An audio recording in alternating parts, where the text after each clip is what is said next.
참여하신 한성교회 모든 성도 여러분을 환영하고 축복합니다. 지금 여기 나 있는 곳에 함께 계신 우리 하나님께서 여러분 모두에게 하늘의 크신 은혜와 평화 가득 부어주시길 주님의 이름으로 간절히 기원합니다. 진리의 빛을 따르다라는 주제로 말씀 이어가고 있습니다. 오늘은 그 네 번째 시간인데요. 어두운 밤을 지날 때 이런 제목으로 함께 은혜 나누도록 하겠습니다. 우리는 이 세상을 살되 이 세상 너머의 삶을 살도록 부름받은 존재입니다. 세상을 떠나 살 수는 없죠. 떠날 필요도 없습니다. 하지만 그렇다고 이 세상에 매여 살면 안 됩니다. 이 세상에 종속되어 살면 안 됩니다. 이 세상에는 우리가 무심코 그냥 지나쳐 버릴 수 없는 파괴적인 속성들이 상존해 있습니다. 이 세상이 공유하는 믿음과 진리와 가치 체계, 인습과 제도 이면에는 온갖 속임수와 거짓과 악이 있습니다.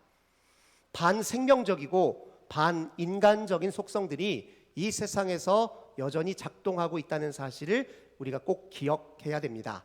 궁극적으로는 이 세상은 하나님을 부정하고 망각한 논리에 따라 죄와 무지 상태에 빠져 있다는 사실을 우리가 또 기억해야 됩니다. 그래서 우리가 이 세상을 맹종하기보다는 이 세상의 어둠을 직시하고 이 세상을 성찰하며 살아야 합니다. 세상에서 잘 적응하고 세상에서 성공하는 것도 중요하지만 그걸 넘어서서 이 세상에 도전도 하고 이 세상의 부조리에 응전도 하며 살아야 하는 게 우리들입니다. 이 세상에 초연하는 법도 배워야 되고 이 세상을 초월하며 살아야 하는 법도 배우고 훈련해야 됩니다. 한마디로 우리는 이 세상과 끊임없이 창조적인 긴장 속에 살아야 돼요. 마냥 편하게 살면 안 됩니다. 불편함이 있어야 됩니다. 세상에서 편하게 살려고 하니까 오히려 우리가 더 불편해지는 것입니다. 세상의 불편을 감수하고 주 앞에 서는 데 힘써야 주님이 주시는 진짜 평안을 누릴 수 있게 됩니다. 누가복음 16장 19절 이하에 지난주에도 언급해드린 부자와 거지 나사로의 비유 이야기가 기록되어 있지요. 그런데 우리가 부자는 왜 음부의 고통을 겪게 되었고 거지 나사로는 왜 아브라함의 품에 들어가게 되었는지 그 이유를 좀 깊이 헤아려 볼 필요가 있습니다. 누가복음 16장 25절에 아브라함이 부자에게 이런 말을 해요. 얘야, 너는 이 세상 살 때 좋은 것을 받았고 좋은 것을 누렸지 않느냐. 나사로는 이 땅에서 고난을 받았고 괴로움을 겪었다. 그러니 이제 기억하거라. 너는 좋은 걸 받았으니 여기서 괴로움을 겪을 것이고 나사로는 세상에서 고통을 당했으니 여기에서 위로를 받을 것이다. 이런 말씀을 하세요. 여러분 잘 납득이 가십니까? 네, 부자가 편하게 살았다는 이유로 고통을 겪어야 한다. 예수님 비유 속에서 그렇게 충격적인 말씀을 주셨습니다. 무슨 의미일까요? 세상살이 마냥 편하게만 살면 안 된다는 의미가 담겨 있습니다. 만약에 부자가 거지 나사로의 생활의 곤궁함과 그 처지와 고통을 공감할 수 있었다면 어땠을까요? 자기 마음도 괴로울 수 있습니다. 세상살이에 자기 마음이 불편해야 세상살이에 문제가 보이거든요. 거지 나사로는 왜 저렇게 가난 속에서 비참한 삶을 계속 살아야만 하는지 이 세상의 구조에 서려 있는 악을 제대로 간파하고 그걸 문제 삼는 성찰의 의식이 있으면 세상살이가 늘 불편하거든요. 근데 부자는 불편심이 없어요. 봐도 별 마음이 안 들어요. 거지 나사로가 피부가 다 헌데를 박박 긁으며 개가 핥고 있는 모습을 보면서도 자기 상에서 부스러기를 먹고 사는 것을 보면서도 무덤덤했어요. 그것이 무엇이 문제인지에 대한 성찰의식이 없었습니다. 그래서 그는 하나님을 제대로 찾지 못했습니다. 그것이 그 비유가 담고 있는 중요한 의미입니다. 세상에서 기꺼이 불편하게 살려는 마음이 있어야 이 세상을 도전하고 응전하고 넘어설 수도 있습니다. 그러다 보면 세상에서 미움도 받을 때 있고 당장의 손해를 볼 때도 있습니다. 우리 예수님 요한복음 16장 2절에서 제자들에게 이렇게 얘기하십니다. 세상 사람들이, 많은 사람들이 너희를 출교할지도 모르겠다. 너희들을 죽음에 넘겨줄지도 모르겠다. 이렇게 말씀하세요. 세상은 예수님을 십자가에 못 박아 죽였습니다. 예수 따르는 제자들에게만 호의적일 리가 없잖아요. 실제로 초대교회의 역사는 순교와 박해의 역사였습니다. 많은 우리 신앙의 선조들이 예수 믿는다는 이유 하나로 생활 속에서 모진 고통을 당했어요. 그런데 그것을 묵묵히 견디고 감내했기 때문에 초대교회는 순교와 박해의 역사로 그친 것이 아니라 위대한 부흥과 갱신과 변혁과 승리의 역사로 전환되었습니다. 세상에서 미움 좀 당할 수 있겠죠. 하지만 하나님께서 우리를 통해 이 세상에서 이루실 위대하고 놀라운 일에 비하면 아무것도 아닙니다. 바울이 로마서 5장 18절에서 뭐라고 얘기합니까? 생각컨대 현재의 고난은 장차 우리에게 나타날 영광과 비교할 수 없도다. 그렇게 표현하고 있지 않습니까? 그러니 우리는 이 세상의 불편함을 감수하고 사는 삶을 너무 회피하거나 도피할 필요가 없습니다. 이 시대에 우리가 직면해야 될 그 불편함은 초대교회 성도들이 당했던 박해와는 사실 비교는 안 됩니다. 오늘날 예수 믿었다는 이유로 누가 죽임을 당합니까? 예수 믿는다는 이유로 우리가 무슨 박해를 얼마나 당합니까? 그럼 우리는 이 시대에 어떻게 세상과 싸워야 됩니까? 무엇보다도 우리 안에 침투한, 우리의 정신과 내면에 침투한 세상과 싸울 줄 알아야 됩니다. 우리 안에 세상의 논리가 들어와 있어요. 우리 안에 세상의 거짓 속임수와 거짓 신념들이 들어와 있어요. 이 끊임없이 우리를 하나님과 떼어 놓으려고 합니다. 그 세상의 거짓 논리에 대해서 이제 우리가 아니요 라고 외칠 때가 되었습니다. 요즘 젊은이들이 자기 개발서 중에 흔히 즐겨 읽는 책 중에 Say No의 가르침이라는 책이 있어요. 그 Say No가 뭘 뜻하냐면 Say, 말하다, No, No라고 말하라, 이런 의미예요. 이 세상에 패배의식 가지고 주저앉은 채로 고착화된 태로 옛 삶에 늘 그 저주 섞인 푸념과 한숨으로만 일관하지 말고 그렇게 살고 있는 너 자신에 대해서 NO라고 말하고 다시 새로운 삶을 시작하라, 그런 의미예요. 우리도 그런 과정이 필요합니다. 우리 스스로에게 나 이 세상의 논리에 지배당할 사람 아니지, 이 세상에 얽매여 살 사람 아니야. 내가 왜 이 세상이 나를 보듯 나를 바라보며 늘 내 인생을 저주하고 나 자신에게 상처를 가해? 왜 세상의 가치 구조와 논리 구조에 따라 왜 내가 패배의식을 안고 살아야 돼? 이 땅의 많은 젊은이들이 세상에서 얼마나 큰 열등감과 패배의식에 젖어 있는지 모릅니다. 세상의 논리를 자기 안에 받아들여서 그런 비참한 마음으로 전락해 버린 것은 아닌지 돌아볼 필요가 있습니다. 어떤 의미에서 보면 우리는 우리 자신에 대해서 거룩한 분노를 표할 줄도 알아야 됩니다. 나 이 세상 것 아니야. 나 하나님의 것이지. 이 세상이 나를 주도하고 지배하게 내버려 둘 수 없지. 나는 하나님의 선하신 통치와 하나님의 선하신 손에 의탁해야 되는 존재인데 거룩한 분노를 표할 필요가 있습니다.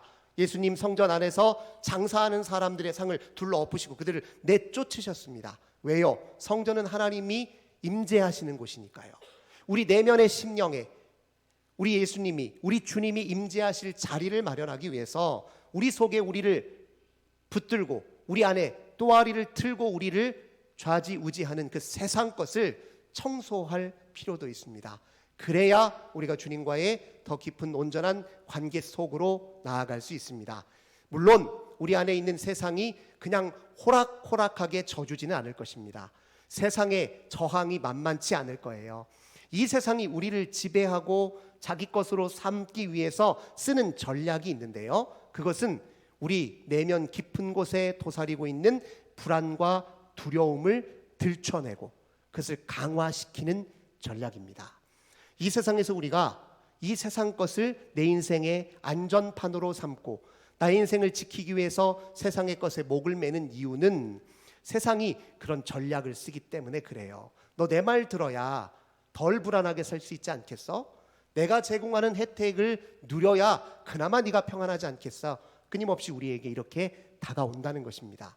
그런데 우리가 반드시 기억해야 될 사실은 세상은 절대 우리의 근원적 불안과 두려움을 해소시켜주지 못합니다.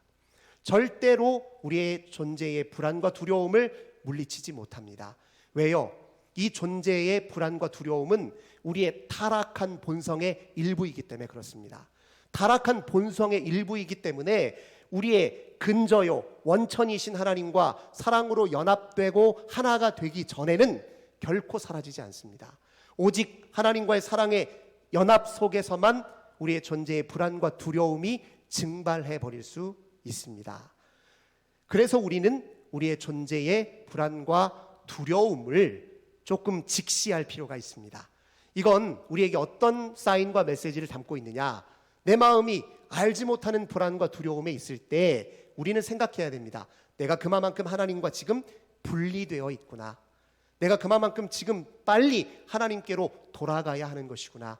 그렇게 하나님과 분리되어 있어 돌아가라는 강렬한 신호와 사인이 우리 내면 깊은 곳에 도사리고 있는 불안과 두려움입니다. 근데 세상은 이걸 감추는 전략을 자꾸 써요. 회피 전략이죠. 불안을 회피하게 만들도록 계속 우리를 유혹합니다. 너 할 수 있는 한 빵 많이 저축해놔. 먹을 것 많이 저축해놔. 언제 없어질지 모르잖아. 많이 저축해놔. 너 세상에게 언제 버림받을지 몰라. 가능하면 네가 힘을 길러서 세상을 지배해야지. 이 세상에서 외면당하면 어떻게 할래? 무시당하면 어떻게 할래? 언제 떨어질지 모르는데 너 할 수 있는 한 최대한 올라서야지. 세상은 우리의 두려움과 불안을 먹고 그것을 전략 삼아 우리를 지배하려고 합니다. 우리 속에 도사리고 있는 유기 불안, 버림받을지 모른다는 불안, 홀로 이 세상에 덩그러니 나 홀로 던져져 그렇게 방치되어 있을지 모른다는 두려움, 영원히 이 세상에서 잊혀질지 모른다는 갖가지 두려움, 고립과 또 극렬한 고독과 그 아픔에 나 혼자 있는 것 같은 두려움, 이걸 끊임없이 조장해서 세상에 얽매이도록 만듭니다. 그러나 이 모든 것들을 과감하게 내려놓을 수 있어야 우리가 세상에서 찾았던 안전판을 내려놓고 불안과 두려움 그 자체를 직시하여 그것을 하나님께로 온전히 가져다 놓을 수 있을 때 비로소 우리는 하나님과의 관계 속에서 그 불안과 두려움을 극복할 수 있는 길이 열리게 되어 있습니다. 오늘 예수님께서 제자들에게 16장 5절에서 이렇게 말씀하세요. 내가 아버지께로 돌아올 날이 가까웠다. 이 말씀은 예수님께서 십자가에 죽으시고 부활하셔서 하늘로 승천하실 것을 예고한 이야기입니다.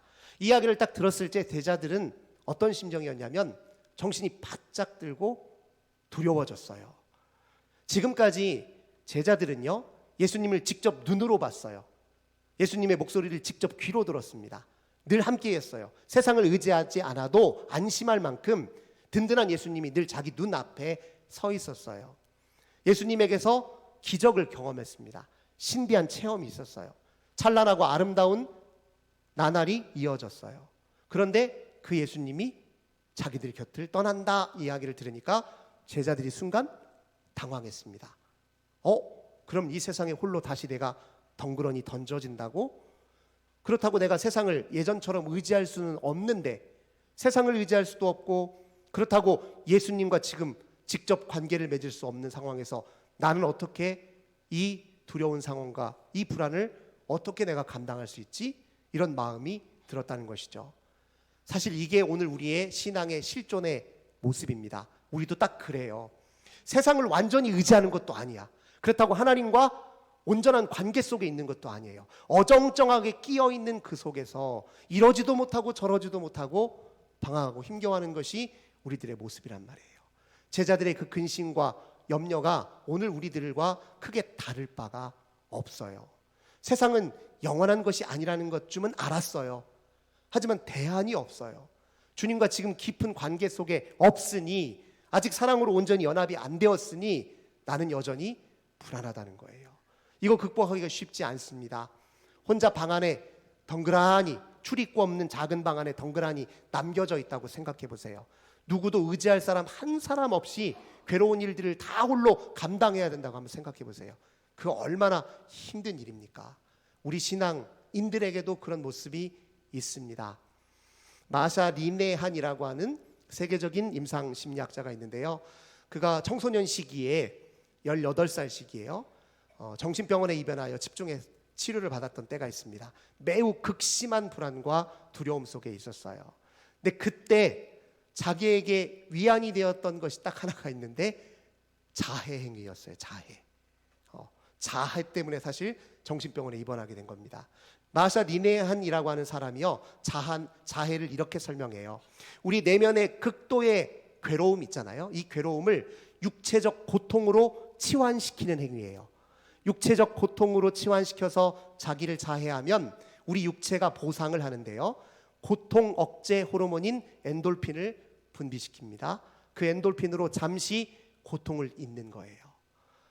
그가 겪었던 그 극심한 고통과 자기 파괴적 성향을 고백하는 걸 보면요, 우리가 이 세상에서 겪는 고통에 대응하는 방식이 정말 우리 자신에게 이로운 것인지, 아니면 우리를 더 큰 수렁으로 빠뜨리고 있는지를 반성하게 만듭니다.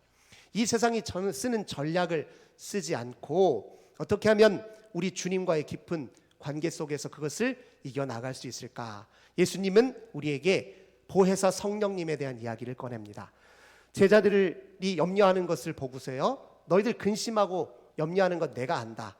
그런데 내가 너희 곁을 떠나는 게 너희에게 유익이다. 이유는 내가 떠나야 보혜사 성령님이 너희에게로 오시기 때문입니다. 이렇게 말씀하셨습니다. 무슨 말입니까? 예수님 떠나간다고 우리 곁에 안 계신 게 아니라 성령으로 임재해 계신다고 말씀하신 거예요. 내가 너희를 떠난다고 해서 너희를 멀리하는 것이 아니라 오히려 성령을 통해 너희들의 존재 심연 깊은 곳으로 더 가까이 다가온다는 사실을 기억해라, 이런 말씀입니다. 예수님을 우리 바깥에 존재하는 외부 대상처럼 관계하는 데 힘쓸 것이 아니라 보이지 않게 우리 내면에서 역동하시는 성령님을 의지하는 게 중요하다. 예수님 지금 그렇게 말씀하고 계십니다. 우리가요, 제자들 부러워할 때가 있죠. 나도 그들처럼 직접 예수님을 보았으면, 그분의 목소리를 직접 들었으면 지금보다 훨씬 신앙생활 잘할 수 있을 텐데, 천만의 말씀입니다. 당시에 예수님을 직접 눈으로 보고 귀로 들었다고 해서 제자들이 정말 예수님을 제대로 보았습니까? 복음서에서 증언하는 거 보면 제자들이요, 예수님이 무슨 말을 해도 제대로 못 알아듣고 엉뚱한 소리만 늘어놓습니다. 예수님이 보여주신 이적과 기적의 신비와 그 의미와 영적 메시지를 제대로 헤아려 알지 못했습니다. 언제 그들이 정신 차리고 예수님 제대로 보게 됐나요? 예수님이 자기 곁에 없을 때예요. 예수님이 십자가에 죽으시고 부활하셔서 승천하신 후에 성령이 그들에게 임하고 나니 그제서야 무릎을 치고 그들이 알게 됐어요. 예수님이 그동안 하셨던 말씀의 의미가 이것이구나. 그분이 내게 보여주셨던 삶의 모습이 이런 의미와 가치를 지니는구나.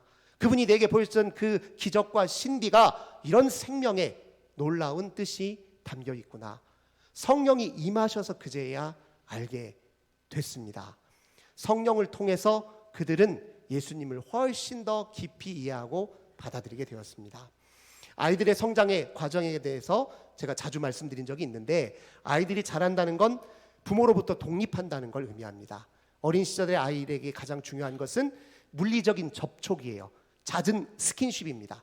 피부 접촉을 통해서 아이들이 자랍니다. 근데 자라면 자랄수록 부모와의 물리적 접촉은 덜해지고 대신에 정서적 교감이 확장되기 시작합니다. 어렸을 때는 엄마의, 아빠의 물리적 도움을 매우 의지합니다.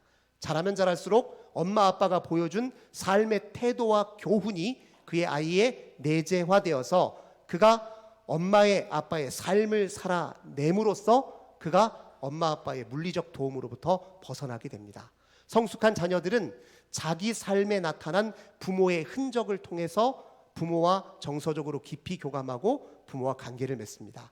그래서 부모와 떨어져 지내도 단절감이 없고 부모와 떨어져 있어도 부모의 정서적 지지를 여전히 느끼게 되어 있습니다. 근데 예수님과 우리 사이의 관계도 마찬가지예요.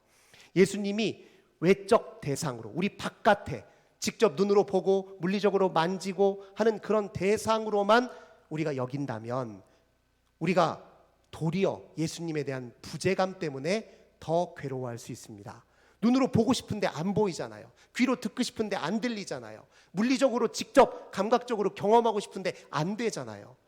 그러니까 외부, 우리 바깥에 있는 예수님에게 집착하면 할수록 역설적으로 우리 안에는 부재감이 더해질 수 있습니다. 그래서 필요한 것이 무엇이냐면 예수님을 우리 바깥 대상이 아니라 우리 안에 내재해 계신, 내재화된 대상으로 예수님과 관계 맺을 필요가 있습니다. 아이가 자기 삶에, 자기 존재에 나타나 있는 부모의 흔적을 통해 부모와 교감하듯이 우리 속에 내재화된 예수상, 내재화된 예수 모습이 우리에게 느껴져야 우리는 눈앞에 보이지 않는 예수 없이도 예수님과 깊은 연결감 속에 살아갈 수 있다는 사실을 반드시 기억해야 됩니다. 성령님이 우리에게 하시는 일이 그것이에요. 성령님은 우리에게 오셔서 우리 바깥에 있는 대상으로서의 예수를 우리 안에 내재화된 예수로 그렇게 전환시켜 주시는 분입니다. 그 일을 위해서 우리 곁에 오셨어요. 요한복음 16장 8절 이하에 보면 예수님이 성령의 역할에 대해서 상세하게 설명하셨죠. 성령이 오시면 죄에 대하여, 의에 대하여, 심판에 대하여 세상을 책망할 것이다 이렇게 얘기합니다. 그리고 죄는 무엇이냐? 예수를 부정하는 것이라 이야기해요. 의는 예수 그리스도를 통해 나타난 하나님의 구원의 역사라고 의미합니다. 심판은 세상 권세자에 대한 심판을 의미해요. 이 말씀을 왜 하시냐? 성령이 우리 가운데 오시면 우리가 예수님을 온전히 신뢰하는 삶으로 나아가고 성령님이 우리에게 임하시면 우리가 하나님의 의가 예수 그리스도의 생애 속에 있다는 사실을 분명히 깨닫고 주의 성령이 오시면 세상의 권세의 지배를 당하는 것이 아니라 예수의 통치 속에 온전히 거한다, 그런 의미예요. 종합해서 말하자면 성령이 우리에게 임하시면 예수 그리스도께서 우리 안에 현존하시고 은밀하게 우리를 다스리시며 우리에게서 진리의 빛을 발하도록 도우신다. 예수님 그렇게 말씀하고 계십니다. 그러므로 우리가 처음에 던졌던 질문 그대로죠. 어두운 밤을 지날 때 홀로 작은 방, 출입구 없는 작은 방 속에 갇혀있는 불안과 두려움을 직시할 때 해야 할 일은 무엇이냐면 성령께서 우리 안에 내주하신다는 사실을 문자 그대로 믿어야 합니다. 이건 문자 그대로 믿으셔야 돼요. 네. 우리 안에 우리 마음을 뒤흔들고 헤집고 괴로움과 근심 속에 우리를 나락으로 떨어뜨리는 온갖 괴로운 요소들이 우리 마음을 다 헤집고 다녀도 우리의 내면의 집의 주인은 주 하나님이시고 성령 하나님은 우리 가운데 여전히 임재하셔서 지금 당장은 알아차리지 못하지만 은밀하게 우리를 다스리고 계신다는 사실을 문자 그대로 믿어야 됩니다. 그렇게 믿어야 우리가 불안과 두려움을 직시하면서도 그걸 돌파할 수 있습니다. 어두운 밤을 지날 때 우리 그런 생각할 때가 많잖아요. 우리 눈에는 캄캄해요. 하지만 캄캄하다고 태양이 어디 간 것 아닙니다. 태양은 여전히 우리 지구 위에 떠 있어요. 지구가 돌아서 안 보일 뿐입니다. 네. 우리는요, 강렬한 느낌, 어떤 강렬한 체험, 드라마틱한 사건, 그것이 없으면 주님이 안 계신 것처럼 생각하기 쉬워요. 그런 드라마틱하고 강렬하고 자극적인 체험에 의지하면 안 됩니다. 그것이 주님이 계신다는 걸 보장하는 게 아니에요. 네. 그것 없어도 주님은 우리 곁에 은밀하게 일하시고 함께 계십니다. 이렇게 단순하게 성령의 내주하심을 신뢰하면요, 우리가 해야 될 일들은 매우 분명해요. 그냥 주님 곁 떠나지 않으면 됩니다. 그냥 끝까지 제자로 머물러 있으려는 마음을 가지면 돼요. 평소에 예수 신앙 때문에 내가 해왔던 일들을 그냥 묵묵히 해나가면 됩니다. 하던 대로 계속 기도하면 됩니다. 하던 대로 계속 말씀 들으면 됩니다. 하던 대로 그냥 예배 드리면 돼요. 우리 신앙 그대로 조금 더 깊이 있게 집중해서 하면 됩니다. 더 주의를 기울여 주님을 바라보는 일을 반복하면 됩니다. 예수의 아름다운 성품과 아름다운 그 삶의 역사를 우리 마음속에 그려보는 일을 지속하고 반복하면 됩니다. 주님이 약속하신 말씀을 회상하고 또 회상하면 돼요. 늘 해오던 일이에요. 반복해서 그냥 묵묵히 감당하면 반드시 우리의 불안과 두려움은 증발합니다. 뭐 대단한 일을 취하지 않더라도, 그걸 위해서 세상껏 취해서 회피 전략을 쓰지 않더라도 그냥 그것은 지나가게 되어 있습니다. 태풍이 강렬하다고 지구가 자전을 멈추거나 공전을 멈추지는 않아요. 그리고 지구가 자전과 공전을 멈추지 않는 이상은 아무리 격렬한 태풍도 반드시 지나가게 되어 있습니다. 그 자리에 정체하는 법이 없어요. 세상에 아무리 격렬한 불안과 두려움이 우리의 마음을 헤집고 다닌다 할지라도 우리가 예수 곁에 머물러 있으려는 그 삶의 태도를 견지하고 늘 해오던 그 작은 영적 실천을 그저 묵묵히 그 자리에서 성실하게 반복하고 이행하게 되면 반드시 우리의 어두운 밤은 지나게 되어 있습니다. 햇빛이 또 있고 밝은 날이 또 올 것을 아는 사람들은 어두운 밤 때 무엇을 준비하죠? 다시 해가 뜨면 내가 해야 할 일들을 준비합니다. 어두운 밤을 지날 때 우리가 해야 될 일들은 그저 주님 곁에 머물러 있는 일입니다. 그 곁을 지키는 일이에요. 늘 해오던 신앙을 더 값지게 주의 집중하여 더 온전한 마음으로 그냥 하면 될 일입니다. 그러면 주 하나님께서 우리의 어두운 밤에 광명한 빛으로 임하셔서 그 빛이 임할 때는 이전의 다른 세상, 이전과는 다른 세상, 더 나은 세상, 이 세상 너머의 삶을 우리에게 새롭게 전개시켜 주실 것입니다. 이 믿음으로 주의 성령을 늘 기다리고 성령을 통해 그리스도를 우리 내면에서 우리 중심에서부터 관계 맺고 살아가시기를 저와 우리 모든 성도님 되시길 주님의 이름으로 간절히 기원합니다. 좋으신 주님 감사드립니다. 저희들 때로 세상에 홀로 덩그러니 던져져 있는 듯한 극한의 고통을 겪을 때가 있습니다. 그러나 그럼에도 불구하고 주를 바라보는 우리 내면의 시선을 거두지 않도록 도와주소서. 십자가를 오롯이 바라보는 일을 멈추지 않게 하소서. 우리 안팎을 애워싸서 한없는 자애와 은혜와 신비로 우리를 보듬어 주시는 주 하나님을 향한 그 의지를 꺾지 않게 하옵소서. 하던 모습 그대로 우리에게 주어진 신앙의 길을 묵묵히 담대히 걸어가게 하옵소서. 우리에게 명하신 명령과 사명을 그저 담대히 성실하게 이행하고 견지하게 하옵소서. 그래서 마침내 승리하여 우리 주님이 열어주시는 더 복된 삶을 살아내는 우리 모두가 되게 하여 주옵소서. 주 예수님의 이름으로 간절히 기도드립니다. 아멘.